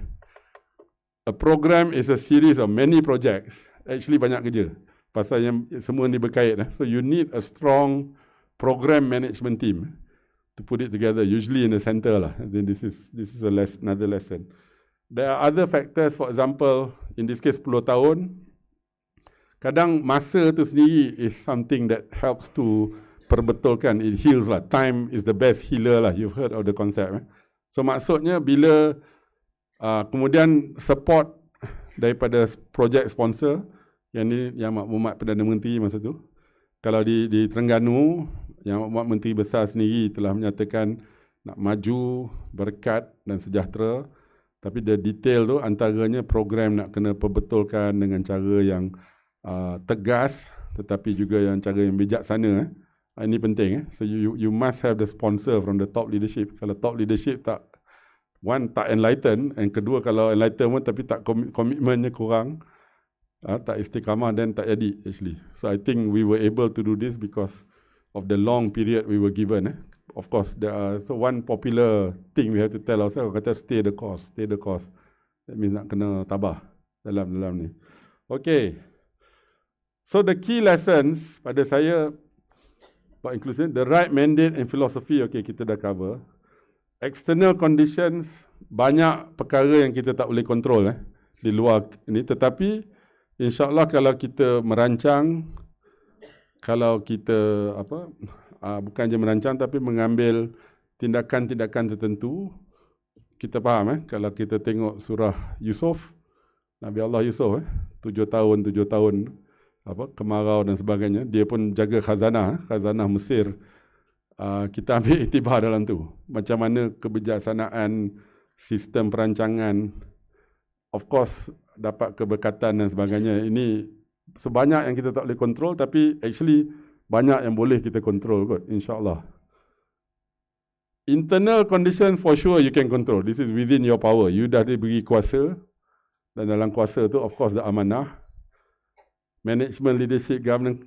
Perkataan culture atau budaya ni suatu perkataan yang besar, tapi agak orang kata abstract. Tetapi kita pun sedia faham lah. Macam mana pun pembaharuan dari segi dia kena bermula di sini sebagainya. Budaya dan budaya kerja, budaya integriti, budaya nak maju. Ini actually this is the hardest transformation lah, as we know. But this is at the heart of it. Dan pada saya antara faktor-faktor di negeri Terengganu ni, saya tengok pencapaian akademik bagus. Syiar Islam ada, leadership ada, tuanku di bawah naungan tuanku ada. Saya pun perhati tengok your relationship dengan federal pun bagus. Ini semua faktor-faktor yang penting actually. Yang saya nampak among other thing, the dynamism tu lah nak kena peringat ni. Nah, mungkin kerana orang ingat duit wang ihsan ada, so tak payah ni sangat. Itu somehow you have to break that cycle a bit lah. You have to think of institutional structures that works for you. Norway has done it in a certain way. Singapore has done it in a certain way. So over time, society, they will adjust actually to their own issues. There are other critical conditions, finance, competition, apa semua ni. Ultimately, I kata it's about what they call statecraft lah. Macam mana you bring all this together. So dalam perbincangan tadi dengan Yang Amat Berhormat, I kata ekonomis ni kadang dia tengok financial capital, dia tengok human capital pun ada. Tapi kadang-kadang dia cerita pasal social capital.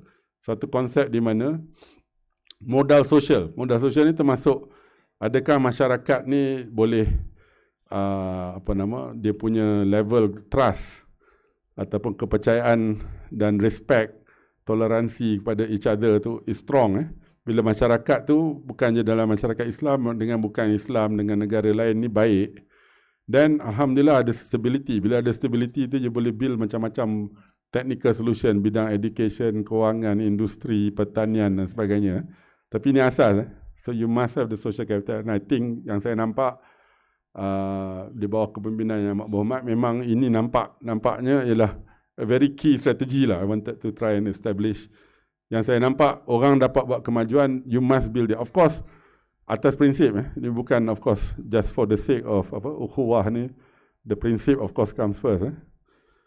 And ultimately managing luck lah. Orang kata tadi the external factors. The duit principle ni saya nak sampaikan ni daripada ustaz yang saya belajar lah juga. Yang Umat dia kata manusia ni cari duit, dia kata. Apa dia Ustaz? DUIT.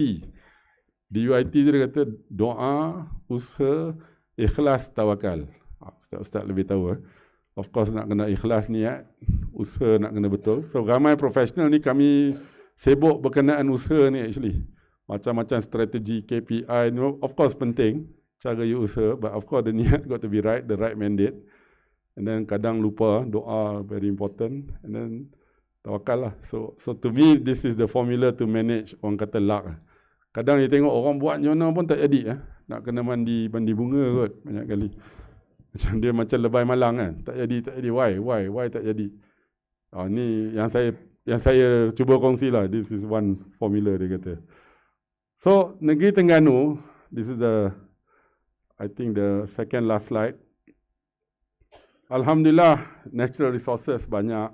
So not just oil and gas, tapi mineral, timber, your environmental endowments, water, natural beauty, beaches, lake, wildlife ada, stable, peaceful, enlightened leadership di bawah naungan tuanku. You can build on good relations antara federal dan state dan sebagainya.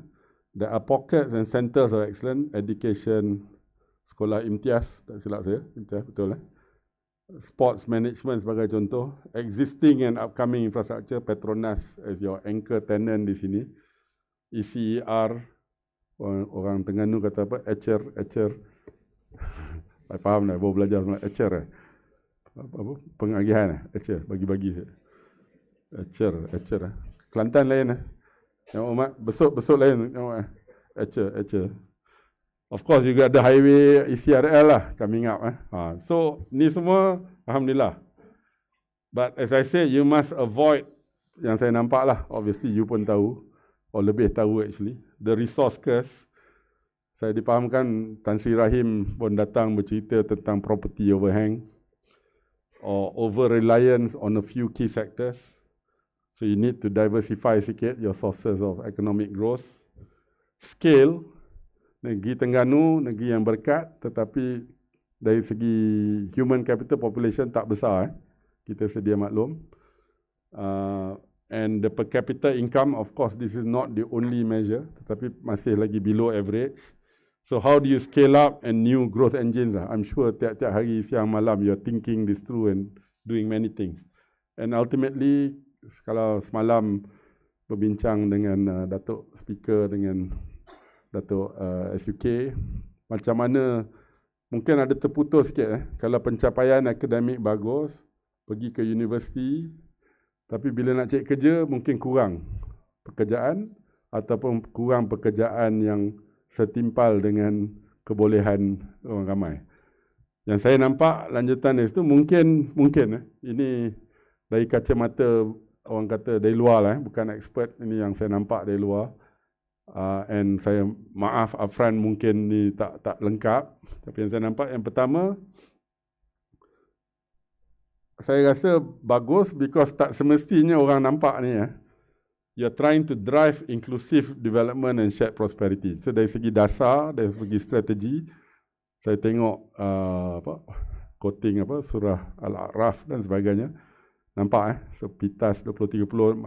Ni dari segi ni bagus. Pada saya, and you cannot take this for granted. Kita tak boleh take for granted. Tak semestinya leadership nampak ni. Setengah tempat you tengok dia punya development model lain. Dia kerjakan benda lain. Tak semestinya seimbang. So you have made a pada saya bagus, very good. However, as you know, you got to go beyond slogan. Orang kata execution. But dalam execution tu bukan execution saja, it's about humanism and about justice. Tadi kita cerita tadi bab keadilan dan sebagainya. Antara kaedah dia to find the balance between state and markets, between public. X tu is not negative. Dia macam multiply lah. Bukan plus, dia multiply.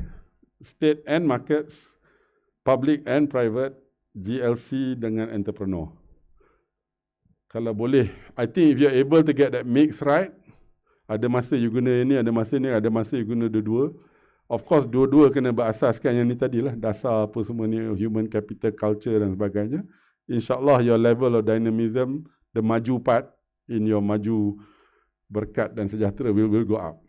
Right? Because these are your drivers tadi. Without that, yang tadi tu, kita tak ada imarah tu tadi, you takkan dapat create wealth, actually. And as we can see, without wealth, you cannot do other things, right? Consider the SWF, SDF model. Saya dipahamkan ada tabung warisan. Tapi mungkin tabung warisan ni 1.0 lah. So macam mana rupanya 2.0 ke 3.0, itu mungkin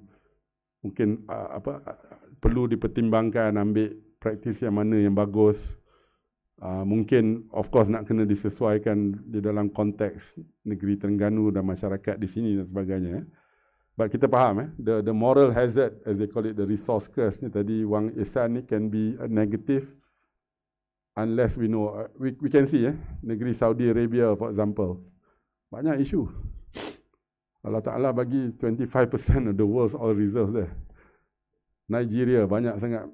I think in Africa they call it the devil's gold or something like that, oil. Dia kata bila ada pepatah African, tak silap saya, bila datang jumpa minyak, setan datang. This is not a joke, we know this one. So therefore kalau kita tahu macam tu, kita kena ambil inilah tindakan, orang kata kena anticipate dan sebagainya. Okay, then financial prudence ratios lah. Ini yang saya cerita pasal some of those hard measures that you may want to consider. Dari segi economic diversification, not just job creation. Of course, I'm sure ada banyak study berkenaan pertanian, tourism. Saya just nak relate maybe one story yang Pak Muhammad. Saya sekarang ada masa sikit, saya jalan lah dengan isteri saya pergi visit negeri Bhutan. So Bhutan ni famous di atas gunung. Dia famous berkenaan orang kejarkan GDP, dia kejar happiness.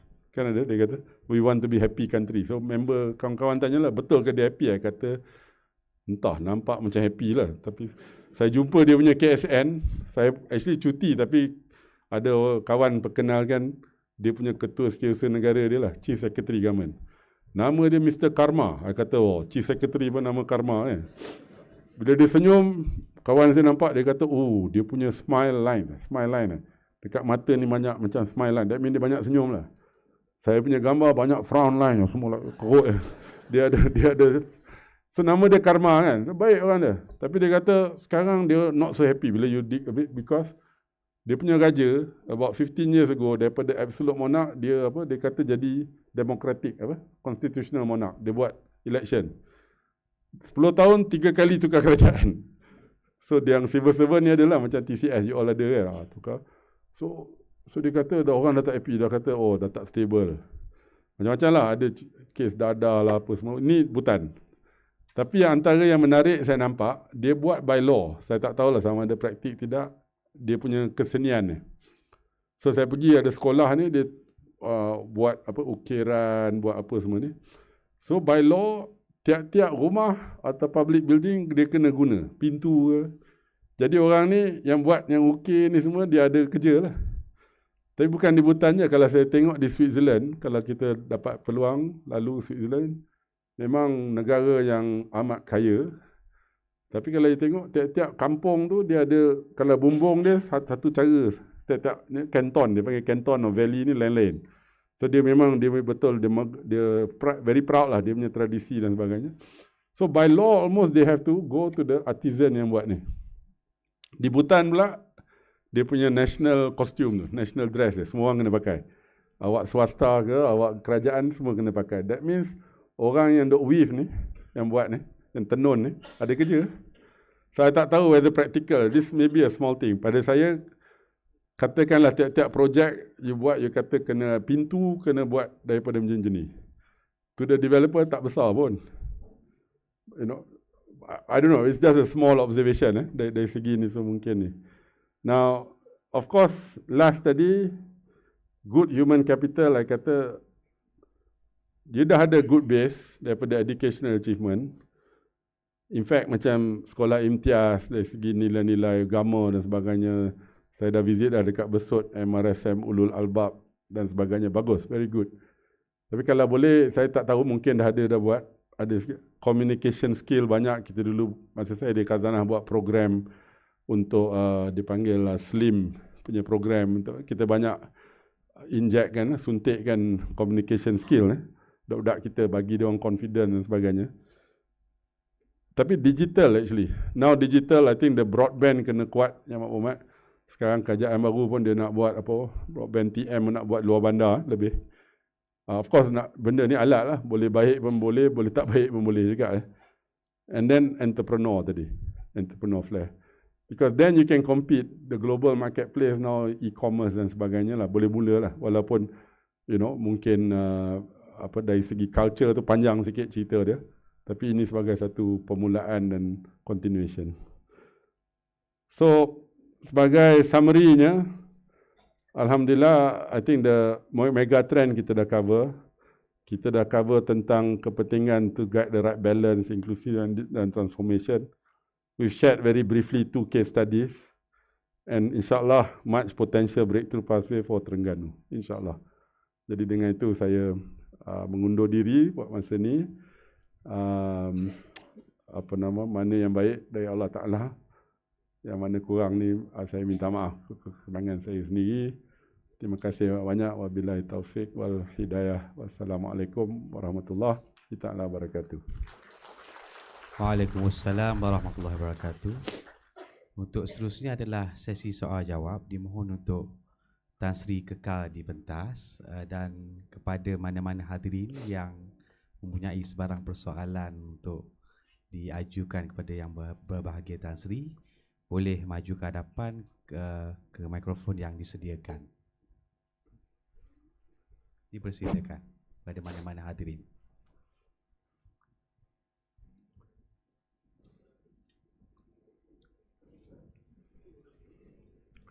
Kalau ikut program kita sampai pukul 12, tapi boleh sampai yang maklumat dalam 10 minit gitu, 15 minit. Persilakan, komen ke, soalan ke, tak apa. Kaum ibu.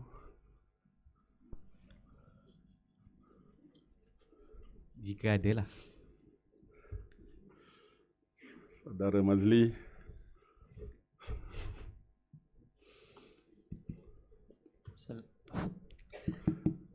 Assalamualaikum warahmatullahi wabarakatuh. Assalam. Dengar, clear.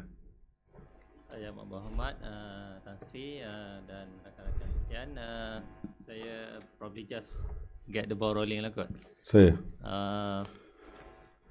Pasal KPI, nak tanya pandangan Tan Sri, ada beberapa approach lah.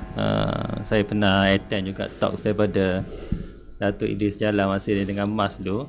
Dia kata KPI ni tak apa, kita buat yang gila-gila pun tak apa. Yang tak logik pun tak apa. Sebabnya in the pursuit of that tu, kita akan berubah.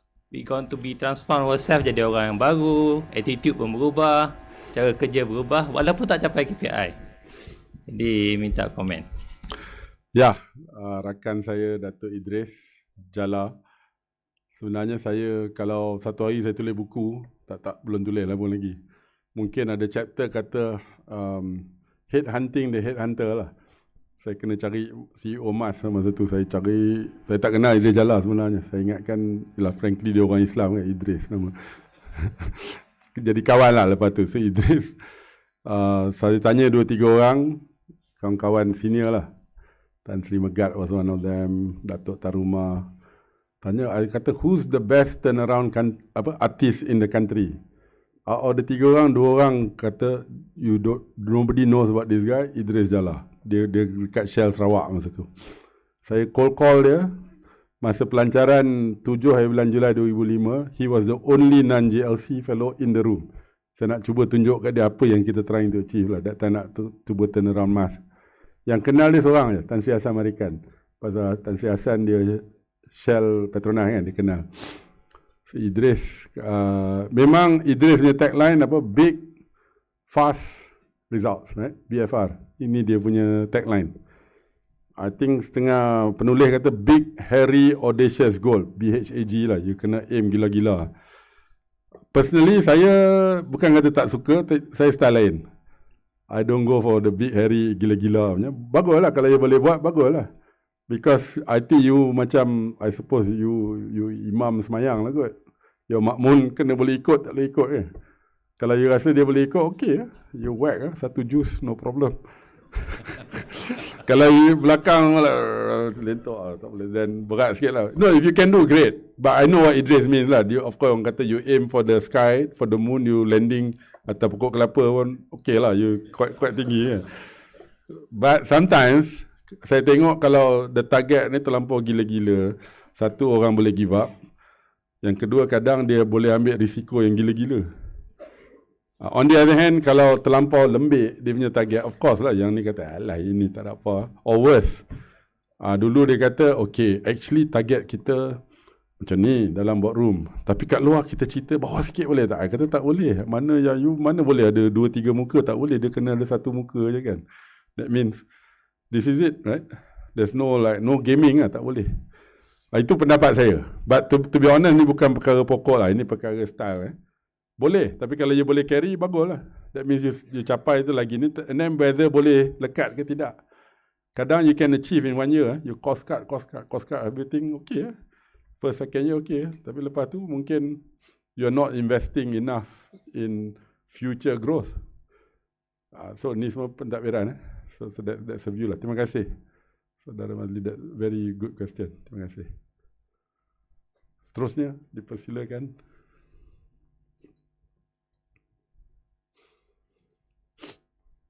Sini ada memang sistem KPI lah, dah mula.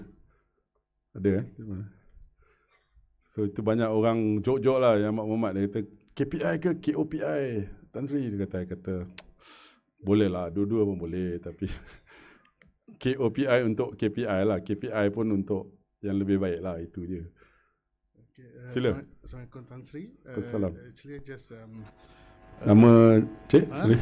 My name is Dr. Ridwan from Risk Management. I'm managing Risk Management Department from Terengganu Incorporated. Okay, TI Yeah.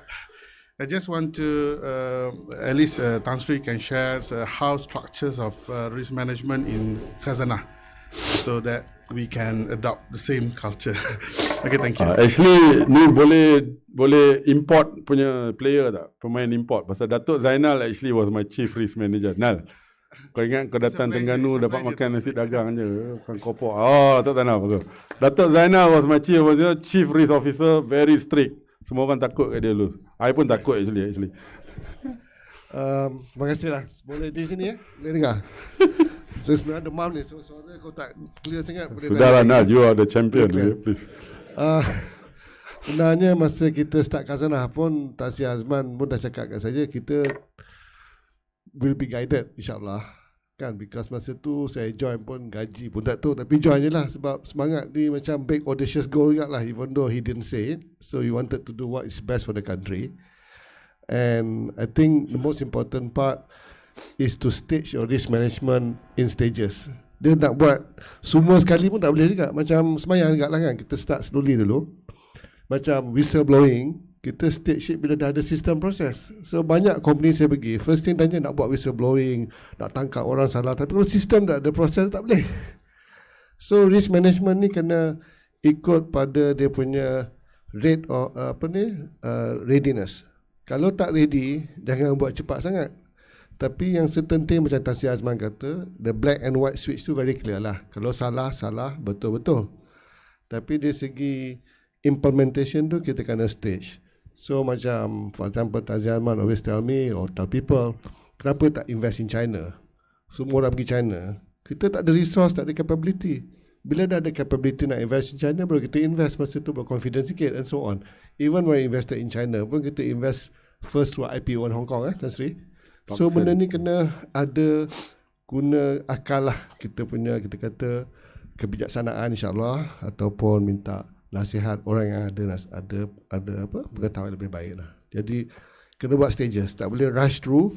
Don't take the best practice from McKinsey ke BCG ke Price Hotels ke, tapi kena tengok kita punya keupayaan dulu. KPMG okey kot KPMG. Ya, jadi risk management ni konsep dia besar. Sebenarnya risk management ni pada saya senang je guna. Pertama kita ada akal kan, guna kat kepala kita, mata ada, boleh tengok kan. Betul benda tu doesn't smell right, then you have to ask kan. And then kalau benda tak betul kena tegur, mulut ada kan, apa perasaan hati kita, your gut feel and so on. So benda ni banyak kita boleh gunakan panca indera kita untuk apply risk management. Kalau benda tak betul tu kita boleh tahu. Sebab tu bila orang kata nak buat risk management khusus untuk industri degree, saya tak setuju. Ya, sebenarnya benda ni kalau kita tahu benda tu salah tu bila umur dah 40 takut tak tahu, susah lah kan. Kita tahu kan, budak-budak kecil pun dia kata, saya pernah dengar ustaz cakap, kalau kita anak kita umur 3 tahun dia masih bogil tu, dia rasa malu tu ada dalam hati dia sendiri. Jadi benda yang tak betul kita tahu insyaAllah. Jadi risk management kadang ada art dia, ada science dia. Itu je lah kalau boleh explain kat situ. Terima kasih. Tepukan untuk Datuk Zainal. Datuk Jo nak tambah ke? Betul apa? Betul. KPMG okey.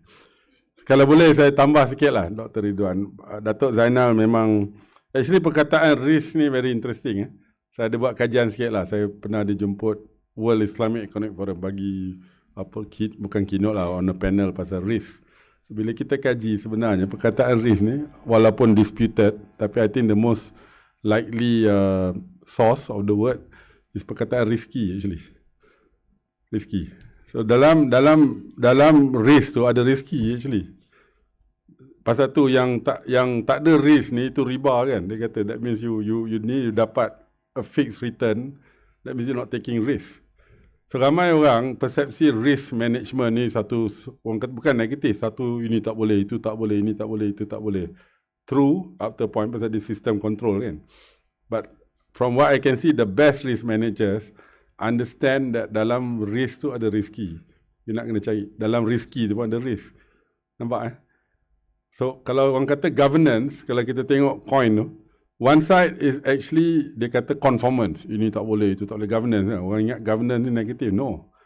Governance is to put system or safety net so that you can do and take action. The other side is performance. One side is conformance, the other side is performance. So I try to take the approach. And kadang memang clash lah. Budak-budak investment dekat sana, dia kira bukanlah semuanya tu, dia nak rempuh lah, dia nak buat investment. Dia kerja dia investment. Macam you all state je, of course you nak buat ni. Kalau tidak, dia kata takkan makan gaji buta je kan nak buat. On the other hand, kalau you main rempuh je, reckless, tak ada safety net, problem lah kan. Tapi kalau you semua tak boleh, kebanyakannya tak boleh, dan apa you buat kan. So orang kata kapal ni nak kena belayar lah. Kalau kapal yang tak belayar tu, dia selamat lah. Tak ada ombak, tak ada apa. Tapi dia tak pergi mana-mana. So risk tu actually, and kalau kita tengok Islamic economics, is about risk and reward, sharing. Itu yang sebenarnya ini kan. In fact, panjang cerita lah kalau cerita sukuk debt ni, actually to be honest, masih lagi berlandaskan kepada hutang, which is not necessarily good. which is another thing lah, I forgot to mention, dalam financial management of the state dan sebagainya, I'm sure not easy Yang Berhormat dari hutang. I think kalau boleh tak usah berhutang lah. Ini pendapat saya. Dr. Nazari pun rakan baik saya, memang sampai hari ni kereta dia memang kereta ala kadar lah, orang kata, pasal dia tak nak hutang. Bagus. So saya banyak anak buah, saudara mara saya tanya, minta nasihat Abang Man macam mana nak kata, kau ada hutang tidak? Kalau ada hutang bayar dulu. Saya kata whatever clear you punya hutang tu. Macam mana dah senang senang hati.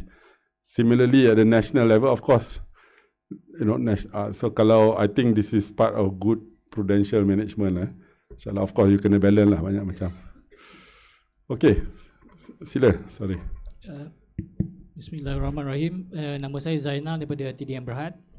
Tan Sri, saya ada satu observation tadi yang Tan Sri mention about financialization. Saya? Yang mana finance is actually for economy and then not finance for the finance. Finance for finance, yep. Saya tertarik bila Tan Sri mention berkenaan dengan minyak tadi. Maknanya harga minyak melonjak dan sebagainya di luar daripada trade ekonomi demand and supply. Jadi betul. Kalau kita lihat apa yang terjadi sekarang, CPO price lebih kurang macam tu jugalah behavior. Does not reflect the fundamental, the fundamental tu. Jadi nak minta pendapat Tan Sri sikit lah. Kalau pandangan saya, harga ni perlu dinaikkan, bagaimana boleh diusahakan jadi naik. Sebab dari segi demand, dari segi quality, semua kita dah buat sebagai dalam industri plantation. Tetapi saya rasa pokoknya akhirnya kepada harga. Kalau harga tu kita boleh dapat stabilize, reflect the true the commodity price ni tadi, dia insyaAllah solve all the problem yang kita facing sekarang lah, naik turun. Jadi minta pendapat Tan Sri satu. Yang kedua, saya pernah terfikir juga apa yang dikatakan konsep decommoditization of the price ni tadi. Decommoditization. Kita tak jadikan dia benda komoditi. Jadi kalau komoditi ni memanglah dia naik ikut pasaran dan teori finance for finance tu kicks in lah. Tapi kalau kita keluar daripada back to ekonomi tu, minta pandangan daripada Tan Sri sikit lah. Cik Zainal TDM Saya TDM Berhad. TDM, okay. Yang plantation ni kan? Yes. I think saya pun, to be honest, yang cyclical saya tak follow sangat. Masa dulu saya analyst memang follow by the minute, even by the hour. Saya dipahamkan harga sawit sekarang 1,900, tak sampai 2,000 pun Mungkin 2,500 you boleh napas sikit, 3,000 nice surplus that kind of thing. Okay, jadi so konsep dia sekarang, bila harga pasaran dia punya turun naik ni, of course kalau dia berkait dengan you punya yield, you punya efficiency, elok lah tu kan, adil lah tu kan. The problem ni sekarang dia tak ada kena-mengena dengan fundamental ni tadi, harga minyak atau minyak sawit, balak dan sebagainya kan, banyak faktor-faktor. Apabila spekulasi kewangan masuk dalam sistem yang menetapkan harga ni tadi, itu antara ciri financialization lah dia katakan. Sebagai contoh lah, ni saya bagi mukadimah sikit. Pernah saya berpeluang di Saudi Arabia dengan ada satu small group of CEOs lah, global CEOs, duduk, saya tak ingat nama Arab dia apa, tapi nama English dia kata empty quarter. Dekat bawah daripada Damam tu, ni kawasan Aramco lah, memang tak boleh masuk. You boleh masuk dengan Aramco. Kita duduk tu lah, cantik lah, padang pasir, matahari, the sun was setting dan sebagainya. So saya duduk sebelah Chief Financial Officer Saudi Aramco. Saudi Aramco ni satu company gegasi, seperti kita sedia maklum. Lebih kurang 25% of the world's oil reserve we were sitting on it. So clearly they named the empty quarter before they discover oil lah. Otherwise they wouldn't call it the empty quarter. It looks empty di bawah tu, minyak kan. So I kata macam mana aku nak tanya CFO ni. Actually what I wanted to know, which is an interest dari segi finance, berapa dia punya keuntungan Saudi Aramco ni. Dia tak publish account ni kan, tak tahu. We know it's a lot. Secara saya tanya, saya kata, brother, this year, oil, did you make more money from oil or Goldman Sachs made more money from oil this year? Oil trading. Ni satu firm Goldman Sachs. Dia tengok dia kata, actually, I'm going to tell you, I won't tell you the exact number, but I can find out how much Goldman Sachs made more. So this is mind-boggling. This is one bank on just trading. This is the same Goldman Sachs who issued a report to say oil 150. $60 dia dah beli dah oil. Dia dah what they call proprietary trading. Saya dulu investment banking juga tahun 90-an. Tapi saya belajar research lah. So all this, so in other words, the speculation goes up. So bila oil at above 100, yang pening kepala will be, because at pump prices, sometimes I have to tell the ministers dululah, kerajaan dulu. Orang tanya, pasal apa kalau harga minyak naik at midnight, queue panjang dekat Petronas, Shell dan sebagainya kan. Kalau you calculate, full tank mungkin they say RM10. The answer is when we did Khazanah Research Institute, in the whole country, 60-70% of people, a few hundred ringgit tak ada saving. So that means to say RM10 tu walaupun queue to save RM10 matters. You tanya why kalau toll plus tu, panjang queue yang orang tak ada, tak cenggor, apa nama, smart tag. The reason is to buy smart tag, you kena belanja berapa, RM100 lebih. People don't have that kind of float. So maksudnya, of course, Yang Amat Berhormat lebih faham, ahli yang ESCO dan sebagainya, you know how difficult it is out there. So, what is the answer to this? I don't have all the right answer, Cik Zana, tapi as you said, decommoditization, if you're able to break the cycle about ni, price, so for example, you can put perhaps in the case of a shock absorber mechanism lah. So, kita ambil itibar Nabi Yusuf lah. Macam mana kalau during good times, you taruh lah, put some money aside to smoothen out the effect lah. I don't know, this is just a broad concept idea. Of course, the implementation may be difficult. You nak lawan market, nak corner the market, very difficult. Because dia punya firepower dahsyat ni. All this bank, because dia produk print duit. This is among my research work lah right now. Even when I did my master 20 tahun dulu, kita study. At that time, negeri China punya reserves was $300 billion. Today is $3 trillion, 10 kali ganda in 20 years. $300 billion is a lot. Tetapi 300 billion tu kalau you calculate, at that time, 4 hours of forex trading globally in the world. 4 hours, not even 24 hours, 4 jam. The one who did this study dah meninggal lah, dia mati, the late James Tobin, a Nobel laureate in finance. So today, part of my work I have to update some of this data, but I would venture it's probably worse. That's why masa 98, Dr. Mahathir marah sangat dengan George Soros dan sebagainya. Betul lah tu, kita bangunkan negeri ala pum, wipe out. Sekarang Presiden Erdogan tengah bersilat di Turki. In fact, the guy running the Turkish Wealth Fund sekarang is a Khazanah alumni lah. Our brother Zafir Bey kan, dia Turkish National, Erdogan ambil dia lah, bagus. Tapi I kata, Zafir, brother, may the force be with you. Teruk kerja dia. Saya jumpa dia di Istanbul itu. But problem of finance, so it's actually a big fitnah lah, frankly. This is a very big problem. It's not a small problem, it's not some intellectual problem. The example lagi, orang nak makan pun susah, yang ni. And government pening. So you kena manage subsidi, you kena manage ni. Yang dok untung banyak will be not just Goldman Sachs but other banks as well. Kalau dia betul-betul dia earn money, tak apa lah. Dia buat something produktif, bagus lah. But all this financial engineering ni belum cerita derivatives lah, meletup semua ni. So this is a big problem. And then Islamic finance, frankly, bagus to extent. Tapi to be honest, I don't think we've gone all the way. Real Islamic finance is about equity actually. Bukan walaupun Khazanah banyak buat menang macam-macam award lah pasal sukuk, bagus lah. But to be honest, you got to go further. So if you are able to create structures macam ini, kita kena bincang lah, insyaAllah. Thank you. Very good question.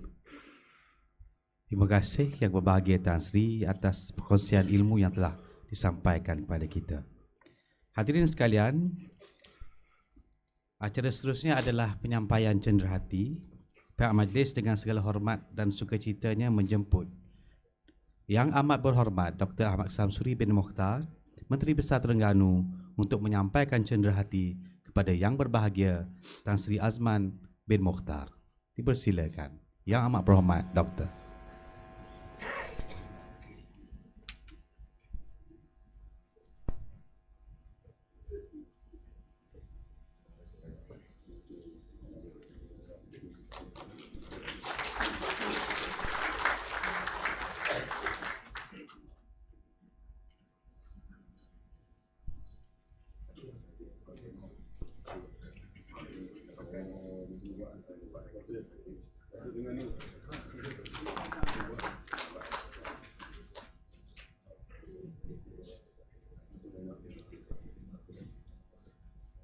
Terima kasih kepada Yang Amat Berhormat Doktor dan Yang Berbahagia Tan Sri. Hadirin sekalian, dengan sempurnanya acara tadi, maka program Bicara Darul Iman Siri 5 tahun 2019 telah pun sampai ke penghujungnya. Majlis merakamkan ucapan terima kasih kepada Yang Amat Berhormat Dr. Ahmad Samsuri bin Mokhtar, Menteri Besar Terengganu, Dif-Dif Korhormat dan hadirin sekalian kerana sudi hadir memeriahkan majlis pada hari ini. Tak dilupakan ucapan penghargaan dan terima kasih juga dirakamkan kepada Yang Berbahagia Tan Sri Dato' Azman bin Mokhtar, tetamu kehormat kita atas perkongsian ilmu sebentar tadi. Mewakili pihak penganjur, saya mohon maaf sekiranya terdapat sebarang kekurangan dan kelemahan sepanjang majlis berlangsung. Dijemput kepada Yang Amat Berhormat Menteri Besar